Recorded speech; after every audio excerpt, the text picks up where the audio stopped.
জাতীয় ভাড়াটিয়া কল্যাণ সোসাইটির তথ্য অনুযায়ী রাজধানীতে প্রতি বছরই কমপক্ষে 20% করে বাড়ি ভাড়া বাড়ছে। আর নতুন বাসায় ভাড়া উঠতে গেলে এলাকাভেদে কমপক্ষে 30 থেকে 50,000 টাকা জামানত দিতে হয়। এ নিয়ে ভাড়াটিয়াদের অসন্তোষ বেড়েই চলছে। এসব নিয়ে গণমাধ্যমে সংবাদ প্রকাশিত হলে human rights and piece for Bangladesh নামে একটি সংগঠন 2010 সালে হাইকোর্টে রিট আবেদন করে। ওই রিটের শুনানি শেষে 2013 সালে রায়ের জন্য অপেক্ষমান রাখা হয় বিষয়টি।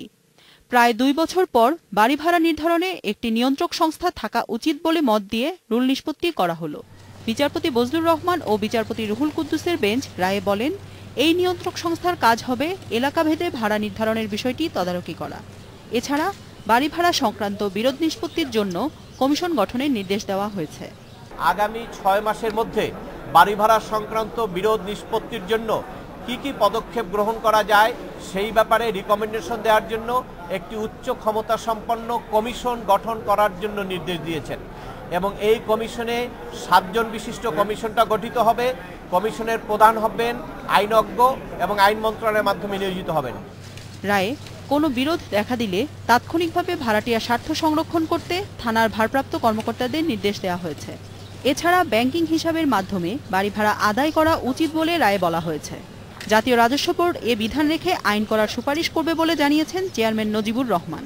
তাদের যদি ব্যাংক হিসাবে এটা থাকে, তো ব্যাংক হিসাব পরীক্ষার সময় তাদের এই স্বচ্ছতা ধরা পড়বে। তারা আমার মনে হয় এতে তাদের সুবিধা হবে। যত দিন যাচ্ছে ততই এখন এটাকে প্রাতিষ্ঠানিক রূপ দেওয়ার তাগিদও আমরা অনুভব করছি। 1991 সালের বাড়ি ভাড়া সংক্রান্ত আইন অনুযায়ী 2 বছরের আগে বাসা ভাড়া বাড়ানো যাবে না, আর বছরে 10% বেশি ভাড়াও বাড়ানো যাবে না। কিন্তু ভাড়াটিয়াদের অভিযোগ বছরে 2 বারও ভাড়া বাড়ানো হচ্ছে। জান্নাতুল ফেরদাউস তানভী, ইন্ডিপেন্ডেন্ট নিউজ, ঢাকা।